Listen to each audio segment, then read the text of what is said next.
Hey everybody, it's Master Gallengeist here, bringing you my review for The Punisher issue 218, and I really enjoyed this issue. It did a nice job of just setting up what this arc is going to be about, and we get that first kind of start off with just getting introduced back into Frank, doing what he's doing.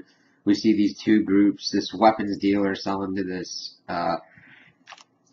Chilean smuggler kind of guy, and they're just doing back and forth as we see Frank in the background taking out all the, like the one dude on guard, and he calls for one of his guys to bring the merchandise, and it's the dude that was taken out. So another dude goes, starts wheeling it in, opens it up, and we see the decapitated head of the guy with a grenade, and everything just starts going to hell. Frank's just going everywhere, just shooting everything. Takes down one of the shipping crates and smashes the guy that was trying to sell the weapons, while the Chilean guys are trying to fend him off. They're freaked out. It's like, it's the Punisher! And they're trying to get out, but the door's locked from the outside.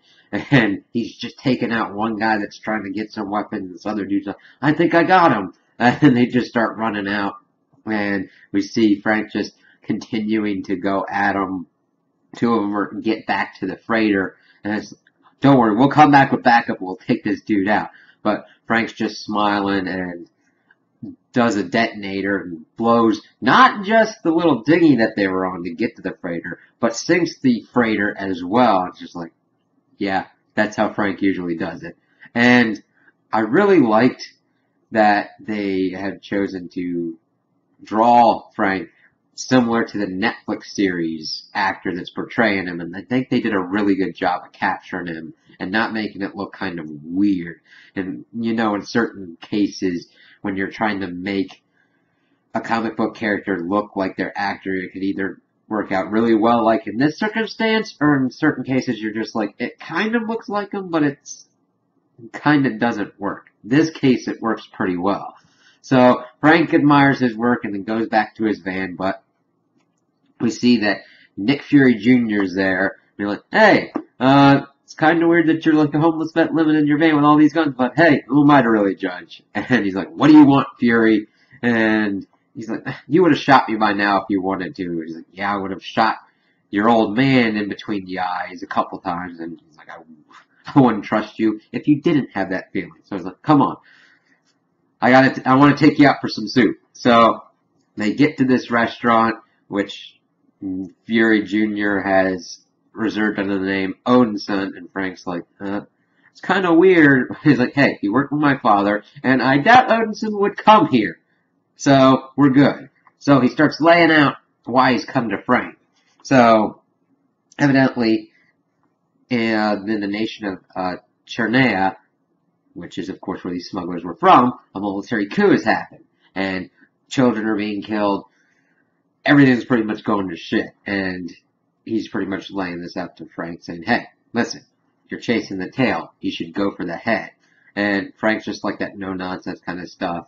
He gave him like 10 seconds to get into it. And, of course, Fury is using his eye from his eye patch to show, like, the pictures of the children, what's going on, saying that it was a General Armand Petrov who's taken over, and he's like paranoid and everything, and he of course would have used S.H.I.E.L.D. or whatnot, but since S.H.I.E.L.D.'s off the table, and his assets have been compromised in Chernea, he's come to Frank to try and see if he would want to rectify this situation.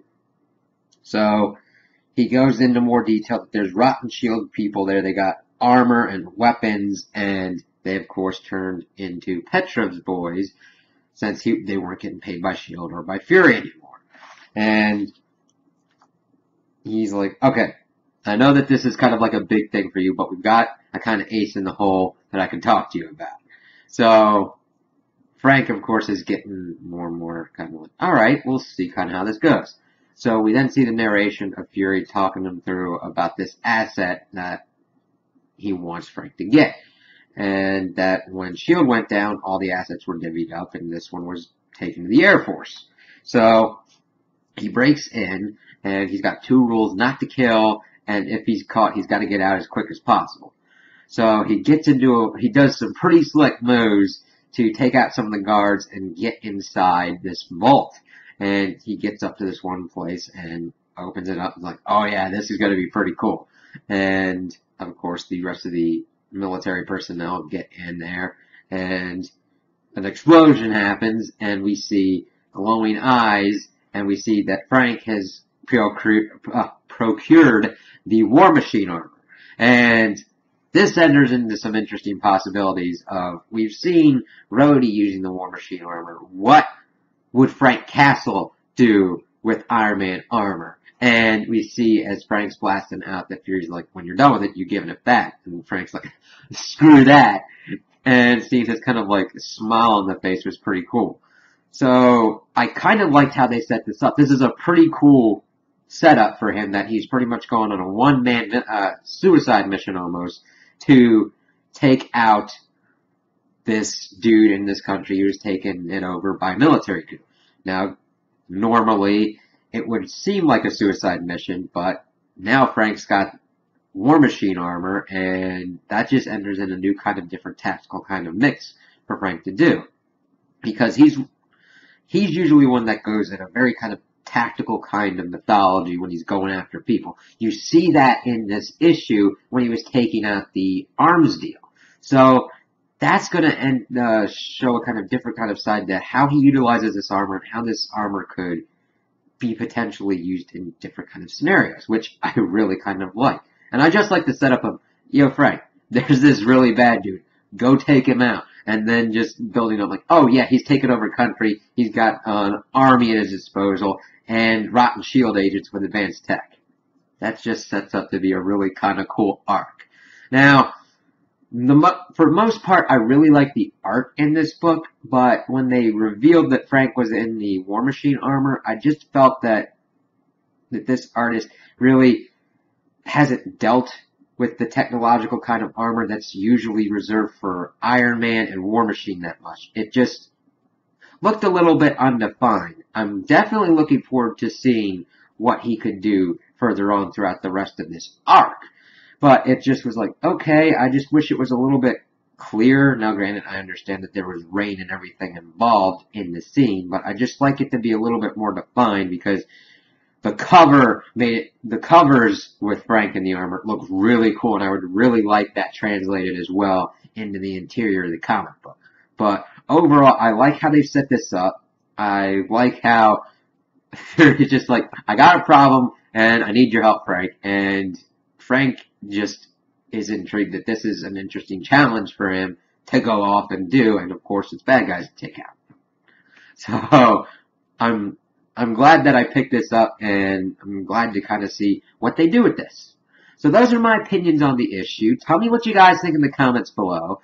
If you liked it, if you didn't like it, if you agree with me, if you disagree with me.